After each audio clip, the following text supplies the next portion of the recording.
여러분 반갑습니다. 금융공부 김범곤입니다. 오늘도 신속하고 정확한 연금 정보 전달해드리는 연금 클리닉 시간입니다.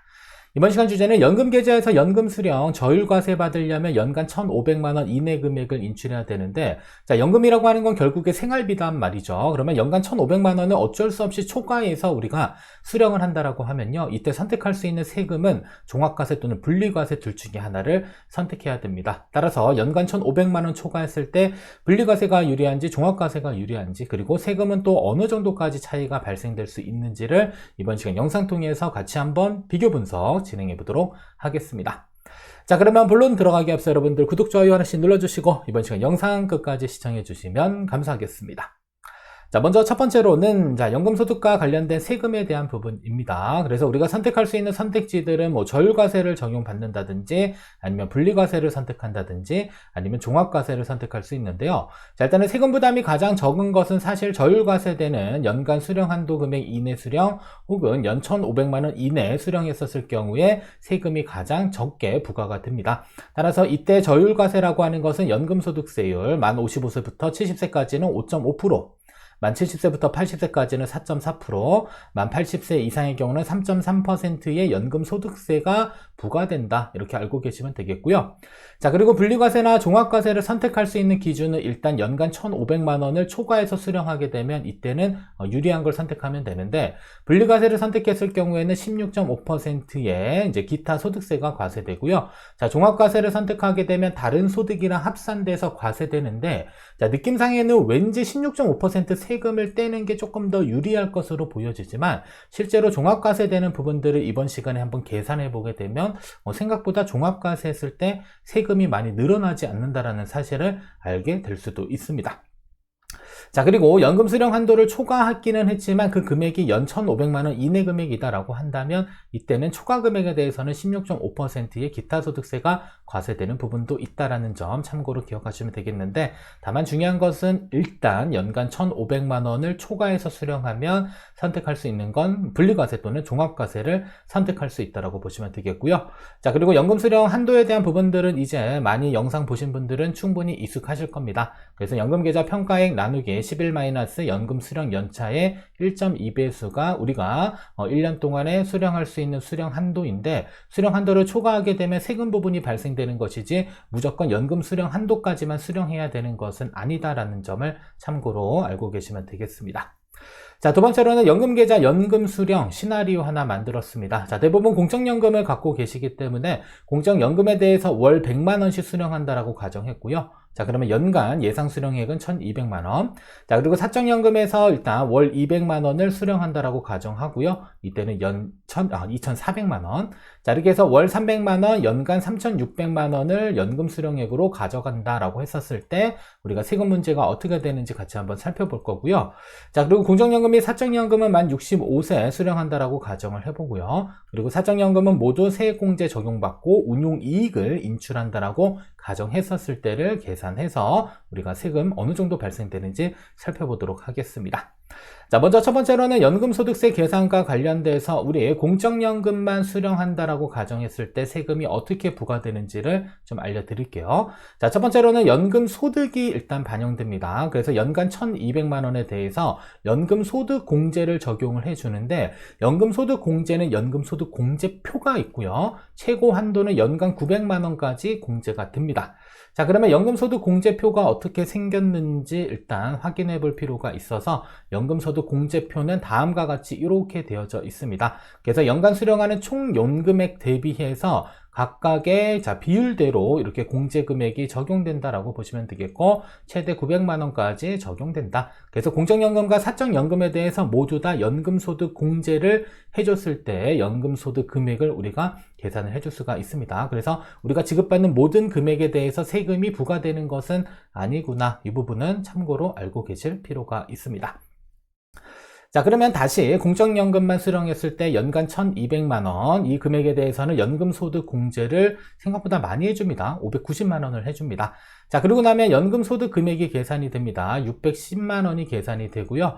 자, 그리고 사람에 대한 공제인 인적공제는 적용을 받을 수가 있습니다. 그래서 인적공제는 뭐 본인에 대한 공제 혹은 부양가족에 대한 공제들이 있기 때문에 일단은 계산의 편의상 본인 공제 150만 원만 적용받는다라고 가정을 해보고요.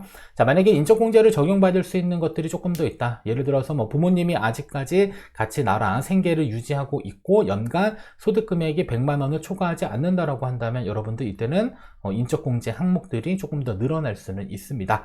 자, 이렇게 해서 과세표준 계산하게 되면 460만 원이고요. 460만 원에 대해서는 6% 세율이 적용이 됩니다. 자, 그리고 나서 세액공제는 적용받지 않는다라고 가정했을 때 표준세액공제 7만 원을 적용받을 수 있기 때문에 결정세액은 20만 6천 원 계산이 되고요.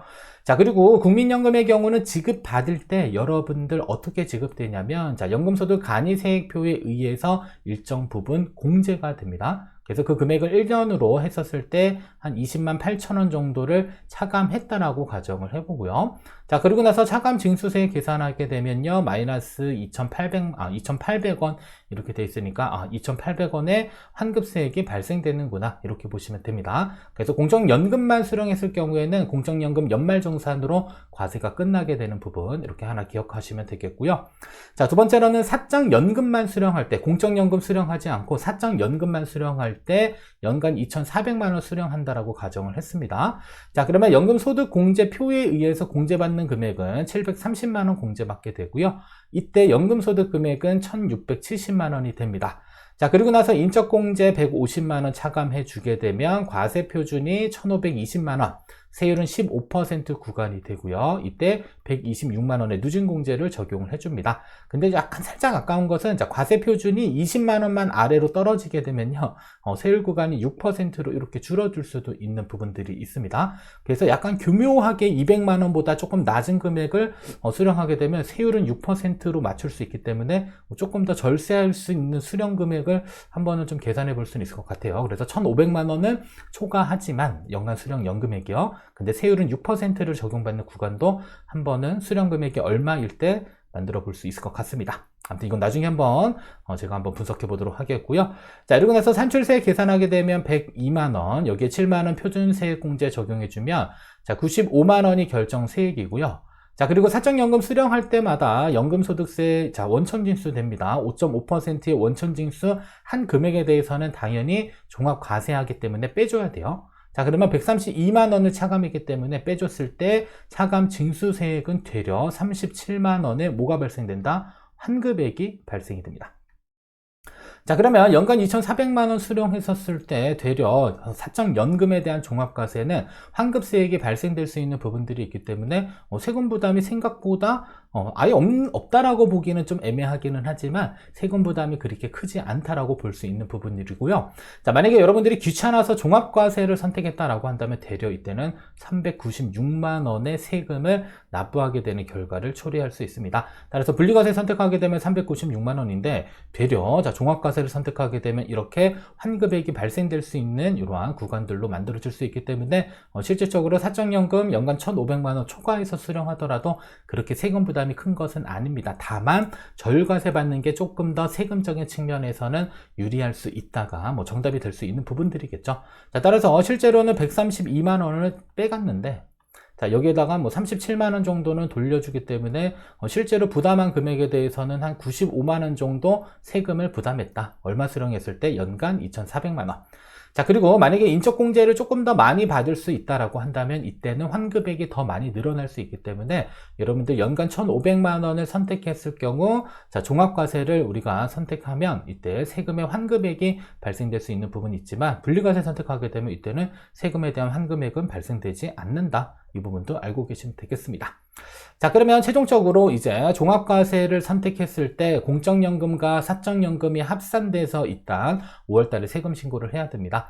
자, 그러면 합산했을 때 연금소득은 3,600만원, 자, 연금소득 공제는 850만원 적용되고요. 소득 금액으로 계산하면 2,750만원, 인적공제 150만원에 산출세 계산하시게 되면요, 264만원, 표준세액 공제 7만원 빼면 257만원에 기납부세액은 연금소득 간이세액표와 그 다음에 기납부세액을 합산하게 되면 218만원 정도 됩니다. 이랬을 때 최종적으로 납부하게 되는 세금에 대해서는 38만 1천원 정도의 세금을 납부하게 된다, 이렇게 보시면 되겠습니다. 그래서 어떠한 분들은 뭐 적지 않다라고 생각하실 수 있고 어떤 분들은 많다라고 생각할 수는 있기는 하겠지만 한 번쯤은 직접적으로 공적연금과 사적연금이 모두 개시됐었을 때 내가 사적연금을 연간 1,500만원 초과해서 합산되더라도 세금 부담이 생각보다 크지 않다라는 사실을 한번 확인을 해볼 수 있는 그러한 분석이었다라고 볼 수 있을 것 같습니다. 그래서 무조건 뭐 1,500만원 넘어가면 세금이 늘어난다라는 것은 사실이기는 하지만 그 세금의 크기가 그렇게 크지 않을 수도 있다는 점들은 이렇게 한번 계산을 해보면서 여러분들이 확인을 해볼 수 있는 사항이고요. 자, 그리고 자, 7번째로 넘어가서 자, 사적연금 분리과세 또는 종합과세. 자, 공적연금에서 월 100만원, 사적연금 월 200만원 수령 가정했을 때요. 자, 사적연금을 종합과세 선택했을 때 납부할 세금 총합을 계산해 보면 38만 1천원 정도 세금을 부담을 했고요. 자, 그리고 분리과세를 선택했을 경우에는 공적연금에서는 2,800원 환급 받았고 사적연금에 대해서는 396만원의 세금을 납부했기 때문에 총 부담액은 무려 10배 이상의 세금 차이가 발생하게 되는 부분들로 볼 수가 있습니다. 따라서 사적연금을 분리과세 선택하게 되면 세금 신고는 하지 않아도 되기 때문에 조금 더 편리할 수는 있겠지만 다 각종 공제 그리고 세금 환급이 발생되지 않는다라는 이러한 특징들은 반드시 알고 계실 필요가 있습니다.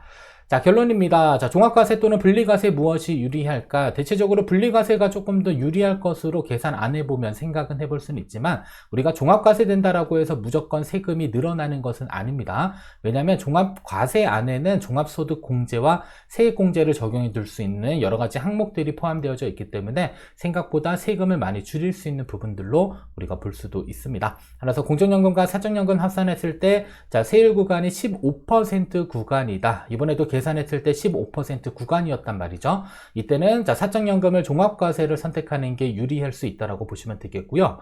자, 그리고 24%를 초과하는 그 시점이 바로 과세 표준이 5,000에서 8,800만원 요 사이입니다. 과세 표준이라고 하는 것은 모든 금액을 합산해서 종합소득공제를 빼준 금액을 의미를 하고요. 자, 일단 5,000만원에서 8,800만원 사이는 24% 구간인데 이때는 계산이 꼭 필요할 것 같습니다. 뭐가 유리하다 불리하다는 단순히 안에 있는 숫자만 가지고 우리가 15%보다는 24%가 9% 정도 세금 더 내는 거 아니야 라고 생각할 수는 있지만 실제로 계산해서 최종적으로 어떠한 값이 나오는지를 확인해 볼 필요는 있고요. 자, 그리고 35% 구간부터는 아마도 분리과세를 선택하는 게 조금 더 유리하지 않을까라고 판단을 해볼 수 있을 것 같습니다. 따라서 자, 모든 소득을 합산했었을 때 15% 구간이다라고 한다면 종합과세를 선택하는 게 유리할 수 있고요. 24% 구간은 한 번쯤은 계산을 실제로 해서 무엇이 더 유리한지를 판단한 다음에 분리과세에 유리하면 사적연금 분리과세 처리하면 되고요. 아니면 종합과세에 유리하다라고 판단되면 종합과세를 선택해서 우리가 계산을 해볼 수 있을 것 같습니다. 따라서 다음 영상에서는 아마도 연금소득세를 계산하는 계산기를 한번 만들어 보려고 현재 준비하고 있으니까 여러분들 연금 얼마나 수령했을 때 세금이 어느 정도 나오는지에 대한 부분들 큰 걱정하지 않도록 제가 또 여러 가지 자료들을 만들어 드리도록 하겠습니다. 자, 여기까지 시청해 주셔서 감사하고요. 여러분들 구독, 좋아요, 알림 설정, 금융공부 영상 제작에 큰 힘이 됩니다. 이번 시간 영상 마치도록 하겠습니다.